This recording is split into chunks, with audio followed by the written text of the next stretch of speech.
So on this week's episode, we're talking about Yerba Madre. It's gone through a sort of a brand identity refresh over the last couple of years. It's a brand that's been around for 25 years. It started off originally as being in a loose leaf form where you could add hot water and drink it. It was like an herbal tea, and it was incredibly popular and remains incredibly popular as a traditional drink in Central and South America. Now, the brand used to be called Guayaki. That was the original brand name. It then changed to Yerba Madre, which is what we know it as today. But in between, it was known as Yerba Mate. And I wanted to bring this up because in the conversation, it was confusing me. And you may sense that confusion because we're throwing these names around in a bizarre way that didn't fully make sense to me in terms of brand identity. But it was an interest. I think you need to know this in advance so that you understand where we're going. So there's three stages. There's Guayaki, then to Yerba Mate, and then to the current name of Yerba Madre. So before we get started, you may know this drink, this can. It's in a very distinctive yellow can with the yerba leaves in the form of a wreath on the front of a can. It's a really good looking can. It stands out great at retail. They used to be in that hot form that I talked about, but it evolved then to being in cold drink formats in cans, and that's where they've seen significant growth, and they're on the way to sort of mainstreaming in terms of mass volume. That's their goal, and that's why Emily was hired. So I wanted to first share with you their sort of manifesto video. If you're watching the show on YouTube or on our website, you'll see it in all its glory. If you're listening to it on the podcast, I think you'll still get the gist of it. I still think that because it has a narration that makes sense. So I want to play you this first. Play you this what do you want to call it? A manifesto video. Then when we come back, we're going to hear from Matthew Herbert. He is the co-founder of Tracksuit, the modern day affordable brand tracking system, and he's going to talk to us about the state of the Yerba Madre brand today. Then we're going to hear from Yerba Madre CMO, Emily Kortlang, and we're going to hear all about the refresh of the brand and the work that's in the marketplace. It's a terrific story. You can see all of the work on our website at onstrategyshowcase.com, and you can actually connect with Emily there also. Enjoy. We know it starts with a spark, but it's been brewing, this magic, for centuries. The difference between feeling awake and feeling alive. Go on, find your spirit. Come to life. The conversation I'm having in this episode with Emily, she's talking about this brand kind of creating a new category. What do you think that category is, and how does the data look for the brand? Yeah, so we're monitoring the better for you energy drinks category. It's a growing category in the US. It's at 37% penetration nationally, and that's about 100 million adults. So that's a lot of people. It's great to hear. It's great to hear data. It's great to hear percentages converted into population and numbers, which I love that you guys do that. But speaking of that, I mean, this brand has been around for 25 years, and we're going to hear Emily talk to that and about its overall growth. But do you find that there's certain demographics that are more open to it, places where they're seeing more noticeable growth? Totally. Yeah, Yerba Madre is Californian founded and headquartered brands. And when we filter down to the Pacific Census Division, we can see that category penetration's at 42% compared to 37% nationally. And so the Pacific region has got that higher category penetration. And then if we cut that even further, the categories over-indexing or skewing towards kind of that 25 to 34-year-old age group. And the category growth there is even more a significant 8 percentage point increase for 25 to 34-year-olds. That's another 4 million people who have entered the category in the last 6 months. So they're doing something in the Pacific region. The category leaders right now: Celsius, 65% awareness; Ghost, 43% awareness.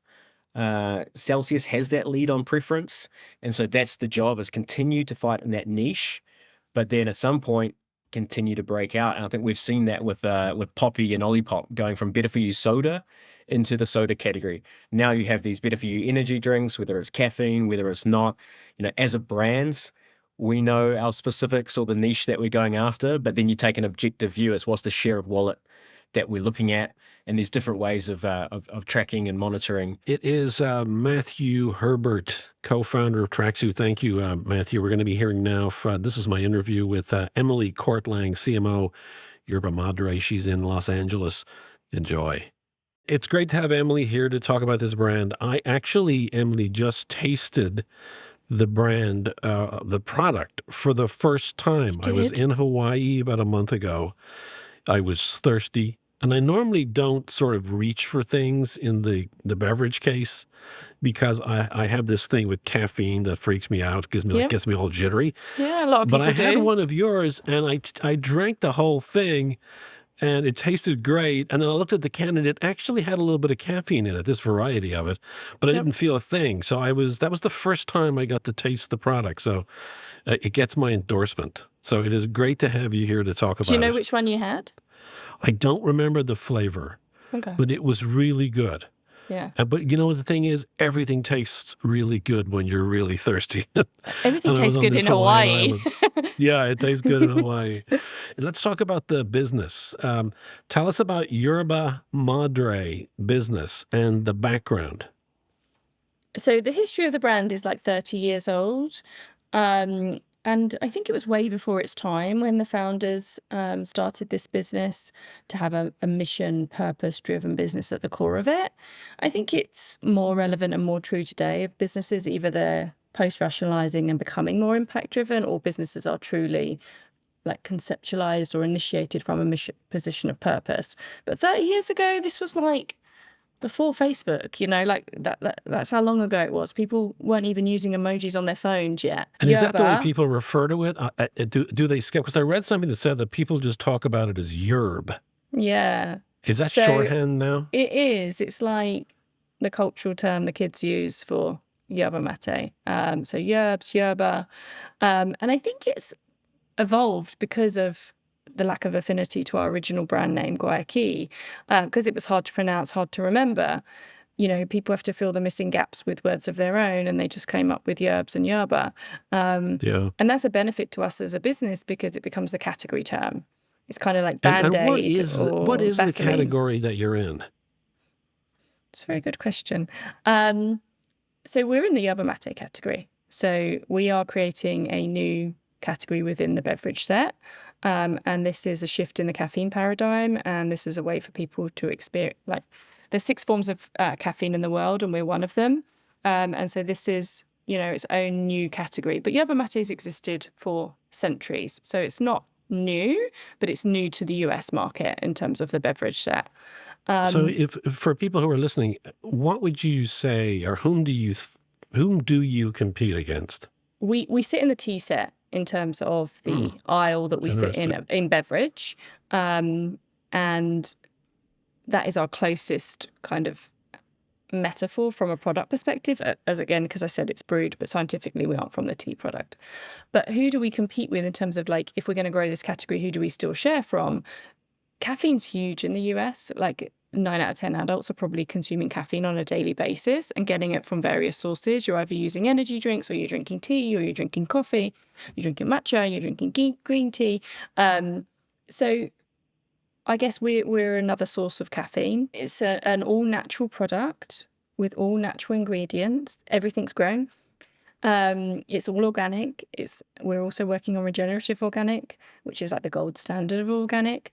And I think that people understand organic in food, and they actively look for organic in the stores and are willing to pay more for it. I don't think yet consumers are looking for organic in beverage. So you've come from great pedigree. You've worked at Red Bull, you've worked at Apple, you've worked at Beats by Dre. So you understand how to inject a brand into culture, or to make a brand culturally relevant, right? What about some of those lessons? How are they being applied to this brand? I think I come from brands, yes, you're right, that want to build lifestyle. and insert themselves into culture. So be bigger than a beverage or bigger than the category in which they play. Like Beats was bigger than headphones. Red Bull was bigger than energy drinks. And as I said, the mission of the company is to prove like the regenerative business movement works, but also use Yerba Mate as a way to protect deforestation. Yerba Mate is this amazing plant that can grow in shaded conditions, meaning you don't need to deforest. And so those missions of the company lead us to kind of different marketing tactics that you would do at a different business. But a lot is true, like associating with music and sport, the things that drive culture, remaining grassroots as you scale, creating dialogue with consumers, meeting consumers where they are in terms of sampling and trial. All those lessons have still come through. So how do you mainstream a brand that's professing these aspects of sustainability? Because I'm personally a little skeptical of that. I think that younger Gen Z population and that cohort group tends to say things, we all do as human beings. We tend to profess that we base our behaviors or our consumption habits on these types of factors. But in reality, I don't think we do. I mean, so my question is, how do you mainstream this, taking it out of being for that more of a values-based buyer into a mainstream buyer? Do you have to sort of go beyond the sustainability story to get there? You do. And I think the challenge is in a way to do that without alienating your core consumer. So how do you become a mainstream brand and welcome new people in that may not be as inspired by the impact or purpose story, but still maintain your core? That's like the thing that keeps me up at night. I think the product itself is the answer, in that, we're a society. It's got to taste great. It needs to taste great, which it does.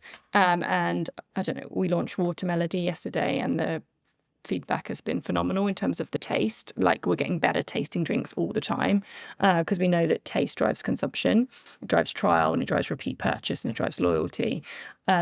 But we also need to remember that when you come into a beverage brand or any brand, there needs to be something that is sticky, that makes you stay, that makes you come back. And that's where I think the same sustainability or impact story can come in. Do I think it's going to drive first point of trial or awareness? Probably not. So we need to lead with brand. And then the impact story is what can drive loyalty and retention.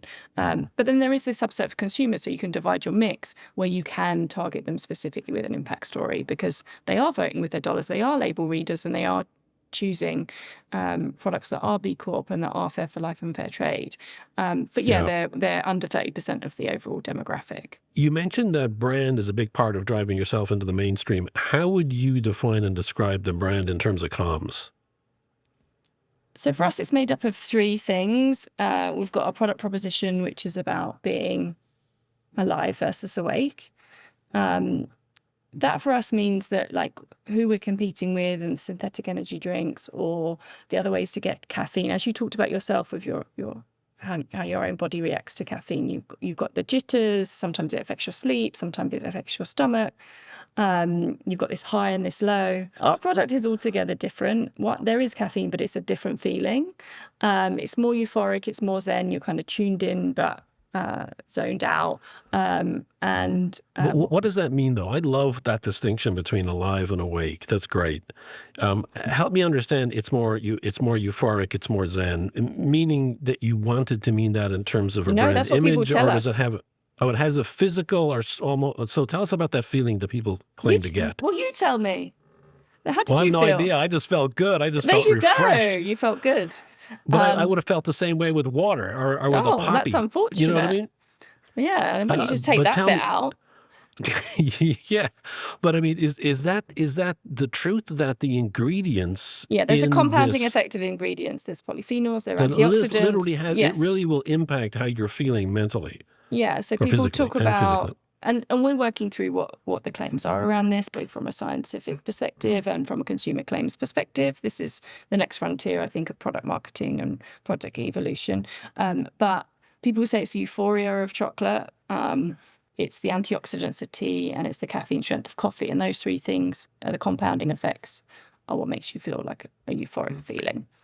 And then I assume then it doesn't have the highs and lows of a Exactly. typical caffeine experience. Yeah. So you guys went through a repositioning, I think, at the same time you joined, right? Or was it before that? And I just wanted to hear about why the repositioning and how significant the repositioning was. Well, I don't actually think it was a repositioning. I think that it was... Or a rebranding, should I say? Sorry. Yeah, I think it was an evolution, not a revolution. So yeah, we rebranded. Yes, it was, yeah, I initiated the conversations. It was already been talked about for years inside the business. I think they always knew they needed to, because, you know, Guayaki as a name just wasn't adopted by consumers. You know, like brand awareness was really low, but when you track yellow can yerbs or yerba, it's much higher. And people were actively avoiding saying the name for fear of getting it wrong. And so I'm sitting here right now thinking I'm going to get it wrong. exactly, So it creates forgive like me a when I do. fear. Yeah. We had people join our company and didn't say it for the first 3 weeks because they thought even internally they would get the name wrong. And so as a brand-led marketeer, like kind of like, even when I was approached for the role, they were like, had you heard about a brand called Guayaki? And I was like, no, but they need to change their name. Didn't even know what the business was. Yeah. So, you know, coming in, when you learn about the mission and the vision and the history of the product, and you then look at the scale of the ambition, you're like, well, that name just ain't going to get you there. It could get you there. It would just cost you a lot of money, and maybe you're investing in the wrong things. Like, you can make Guayaki famous, like marketeers can do anything. They can pull rabbits out of hat and make magic. Like, you can create consumer demand for things that they don't want and don't need, and I can make Guayaki famous.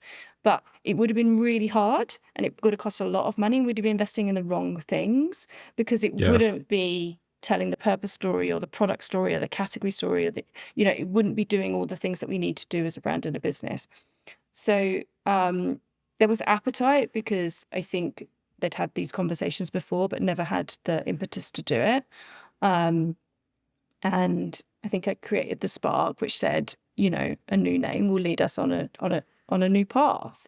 So at that time, was there a, because I look at the cans before and after, is Guayaki gone? And yerba, because the way I see it is it's gone from yerba mate to Yerba Madre. Am I wrong in that? Okay, so it's a journey. So I'm glad you brought that up. So when I arrived, we obviously were called Guayaki, and that was the brand name and the product name, that or was the brand name on the can. on the Guayaki can? Yerba Mate. Got it. When I arrived, we knew that we would rebrand. Like, that was what I was working on. But rebrands can take anywhere from 18 months to 2 years. And so as a marketeer, I don't really want to build any equity or invest any marketing dollars in building anything around Guayaki, because it would become redundant, and it would become an investment that doesn't pay back. So we also made the choice to do an interim step, which was also about taking the consumer on a journey to say, well, let's move to Yerba Mate in between Guayaki and whatever the new name would be.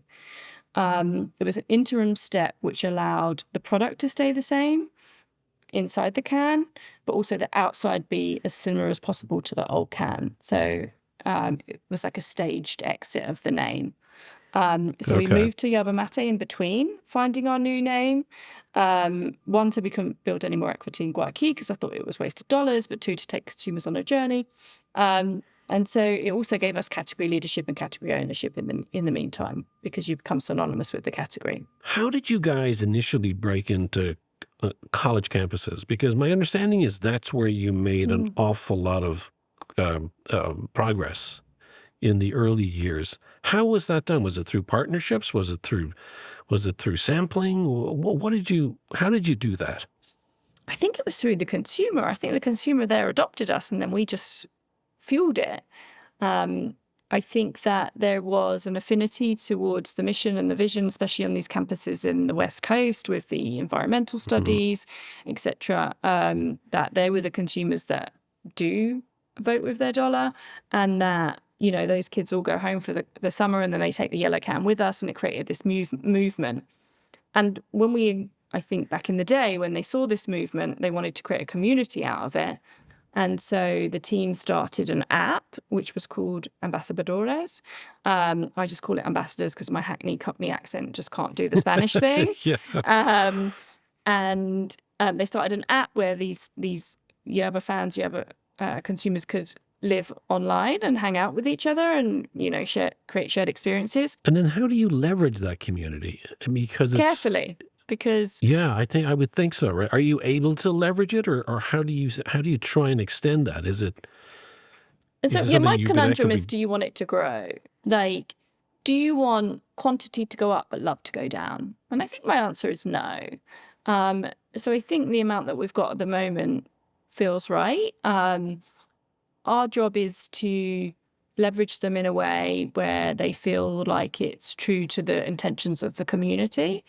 Like they help us with flavor naming, they come up with ideas for, packaging, they design merch, they design the merch that they make that's for them.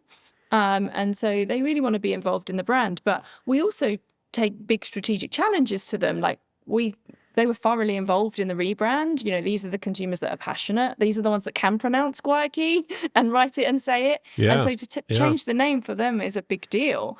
And so we actually launched the brand with them before we launched at retail and before we launched with press and before we launched with the consumer. So they were involved in the process. They voted on names. We did small focus groups with cohorts of them to tell them the options and get their feedback.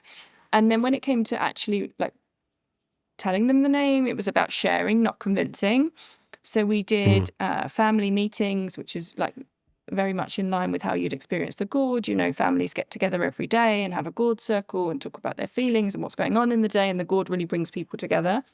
So we had gourd circles across 2 weeks prior to the launch, the national launch, where cohorts of 20 to 30 ambassadores could come and meet our founders, talk about the evolution of the name, talk about the reason behind it, talk about what we mean by Yerba Madre, and answer any of their questions. And some people turned up to 2 or 3 seminars because they wanted to learn more and answer more questions. And I don't think I've ever seen a brand launch 30 consumers at a time, but we did. And then we did a final gourd circle with 300 of them before we did the Forbes article, before we went to Whole Foods, before we went to Sprouts. So that community is really important to us. Yeah, they're like super fans. Yeah. I want to go back to Alive versus Awake, and I would love to understand, have you created advertising or comms around that proposition, and what form have they taken? And you got to send it to me because I'd love to put it on the website. So, It seems like that could be a brilliant creative platform to work Yeah. off of. yeah, we're excited about that one. I think it's also got an affinity to come to life. That the end line of this brand for the last 30 years has been come to life. And my challenge as a marketer coming in with the rebrand was to keep the DNA, the soul, the history of the business, but allow it to move forwards. And you don't want to throw away everything. You need to take what's been really successful about this business, keep the DNA, keep the soul, keep the vibes, but that meant keep come to life. My job as a marketeer is to make it make sense internally so that our marketeers can use it to create things like you've talked about, like comms. And Alive versus Awake is obviously the platform that makes come to life make sense. So yes, we have started to make comms. There is a great video pinned on our Instagram, which we think encapsulates what the brand is and means, which I can send to you. And the other thing is, how have you gotten, because it seems to me that you've gotten massive, maybe massive is the wrong word, but maybe you tell me if I'm wrong.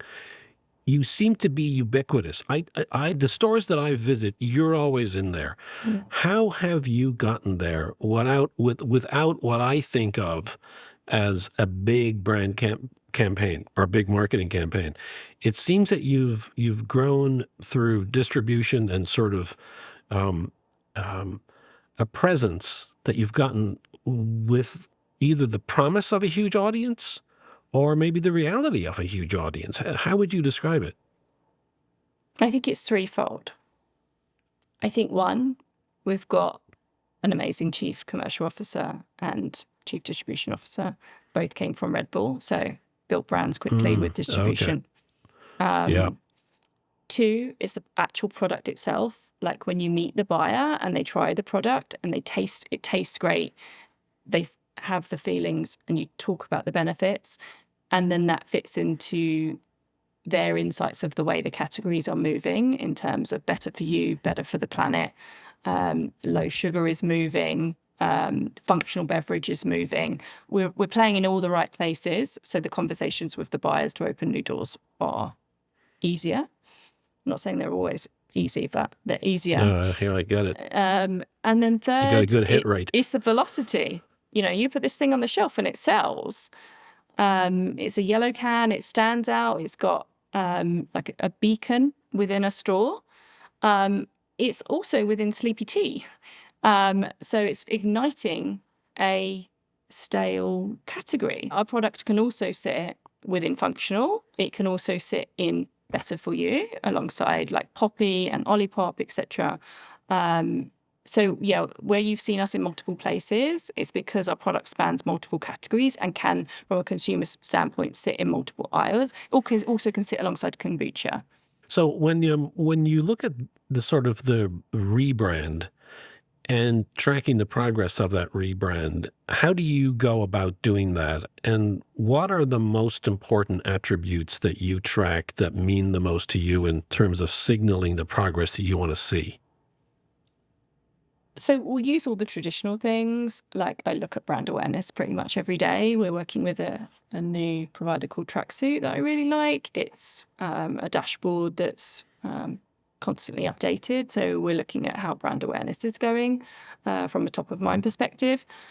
And actually something's happening that I've not seen happen before. I've rebranded a couple of businesses and usually it goes down before it goes up because you're kind of going backwards because you're starting with a new brand name. Ours has just continued to move forwards.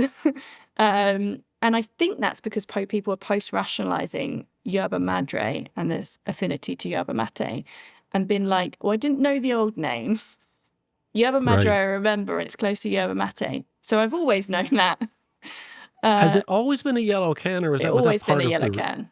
Always been yellow. Okay, and I said it's always had the same basic look as Yeah. a distinctive red yellow can. Yeah. Yep. So awareness is up 5% year on year, which I haven't really seen brands move that fast. As I said, most brands, if they rebrand, go backwards before they go forwards. So yeah, we're tracking brand awareness from a brand health perspective. What I'm personally looking at is like other things that make me know that it's successful. So social commentary is really important to me in terms of sentiment. So what are our consumers and our fans saying? We also get a lot of fan mail. So I think it's quite Interesting. unusual. In what form? Letter. A written letter? Yeah. Wow. So I look at the letters every week and we respond to Now, them. what do you think drives that sort of behavior? I've worked in brands that people love for years, and I've met our consumer and I've never seen anything like it. I look at the letters and I guess I want to see what the letters are telling us about how our core consumer groups really feel, but also the social sentiment. So my last question is, why was the name change so subtle? And were you sort of at that time going, God, is this even different enough to have done it in the first place?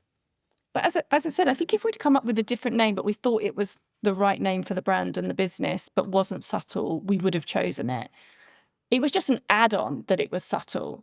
The reason we chose it is like the strategic imperatives for me when trying to come up with a new name were, one, we wanted to keep Yerbs and Yerba because in lieu of having a brand name that people could pronounce or remember, they'd started to call us Yerbs and Yerba. And so to give up that was giving up quite a lot of equity. One, from a loyalty and fan base perspective, you would need your core to all learn a new name. But two, it has a category ownership perspective. You become like Band-Aid or Google or Vaseline. So Yerbs was important to me. And that's the product. And we had names that either lent like product benefit or we had names that lent purpose. And it's really hard to choose from a brand that has, both things are held in highest regard. You're a product-led brand, you're a purpose-led brand. We're literally like two coins, both sides of the coin are equal for us. Yeah. When I saw Yerba Madre, and it was one of the first names that the agency presented to us, I kind of looked around the room because I kind of got goosebumps and looked around like, did everyone feel what I did? And I got a few eyes like, oh, interesting. But it was like straight out the gate, we saw 10 as an initial starter to be like, they were using our feedback to really guide the brief. But I saw that one and it was on black text in Helvetica on a white sheet of paper. And I was like, that's the one. Right. It answers everything I need it to do. It keeps Yerbs, Madre, Mother Earth. That's what we're all here for, to save the Atlantic rainforest. It's doing both in harmony. It's Hispanic. So as a brand that comes from South America, we have permission, but also invitation to come into this American market and be bilingual, because this product isn't from here. It isn't, English. So I thought that was remarkable as well. So our connection to South America, it puts in place, it keeps Yerbs, does Mother Earth, does product and purpose in perfect harmony. Yeah. I could also see, I was instantly seeing like ideas. I was instantly seeing it was a platform for communication. Not all names lead you to great marketing ideas, but sometimes they lead you to a place where as a brand and a business, it holds you to a higher purpose. Like Uber, everything has to be awesome, right? It's called Uber. Whole Foods, they can't sell anything other than Whole Foods. It says it in the name. And so, our name holds us all to a higher purpose, because we've literally put Mother Earth into our name. And I could instantly see the marketing. I could instantly see the ideas. And my job then was to convince the business that it was the one, because I'm like, I make really quick decisions often too fast. And sometimes it's a blessing and sometimes it's a curse. But on that one, I was like, I could just feel it.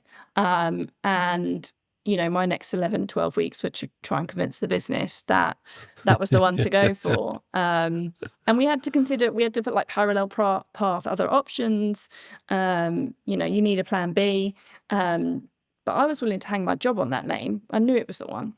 You can see, for the listener, you can see, and the viewer, you can see all of the work, and we will make sure to post all of it on our website, on strategyshowcase.com, where you'll also be able to watch this episode. It is Emily Kortlang, CMO of Yerba Madre in Los Angeles. Thanks for having me. Thanks a lot for this. This was really interesting, and I'm excited to continue to drink this beverage. Maybe you guys will get me back onto caffeine, and I'll feel better about it. I mean, I want to take you I want to take you on the full journey. I want to take you through like the can, then I want you to try the glass, then I want to take you through the sparks, and then the loose, and eventually I'll see you on a podcast in like 3 months' time, and you'll be there with a gourd with a bombilla.